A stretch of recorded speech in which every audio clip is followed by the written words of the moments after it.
president of The Art of Management. Today I thought I would talk to you on a topic called agreement and how to build it. You have patients or clients in your practice who need to go ahead with a certain procedure, and they don't always say yes right away. So we have training in our sales workshop.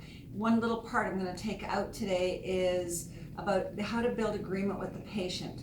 You don't want to trick them or corner them or crush them. That doesn't work in Canada. We're very skeptical and Canadian. And so when you're selling your patients on or doing a treatment plan presentation, if you want to use those words instead, you want to get the patient involved step by step in agreeing with you on each step, right? I mean, because your intention is to get them to go ahead with the ideal care, whatever it is for themselves or whoever's with them.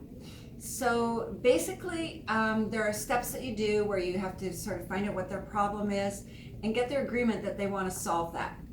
And notice how I'm nodding just a little bit. I caught myself doing it because it's an automatic for me. It's a positive signal when the person is talking to you that they should agree also.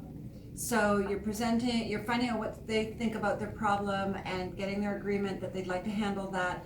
Then you tell them what you found in doing your examination and get their agreement as far as understanding what you talked about. Make sure you don't go past things they don't understand or they just won't go ahead. The next thing is to then tell them what they should do about it. Okay? You can say, Mrs. Jones, you should blah, blah, blah, or I recommend, and a lot of doctors have that as their sort of standard way of saying it. But honestly, when you say that, me as a patient, I hear, oh, you don't have to do it. So I like it when I am told by the doctor who I have paid to give me his opinion or her opinion. I like to hear, Mrs. Wheeler, you should do blah, blah. That was so wrong. It came out of my mouth. Sorry about that. So what they should say is, Mrs. Wheeler, you need to do blah, blah, blah, blah, blah. This is what you need to do to handle the situation. And I'm sure you want to handle it, right? And a little bit of nodding again to get their agreement. Saying you should do blah, or I recommend that you do blah, blah, blah. That leaves the door open for indecision for them. Maybe it's not that important because he didn't say it was important. He didn't say I needed to do it.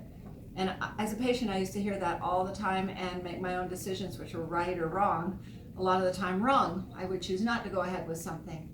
So just a little tip there, when you want to get a patient or a client to go ahead, that you will actually do better if you say you need blah, blah, blah, blah, blah, and this is why. And I'm sure you want to handle the situation, right? And then you can build consequences with them, like, well, what if you don't go ahead and do it? And you can get agreement on that as well. And you want to avoid that, right? Mrs. Jones, you don't want to have that problem, right? So there's a little hot tip for you for today, and I'll be back at you next week. So bye for now.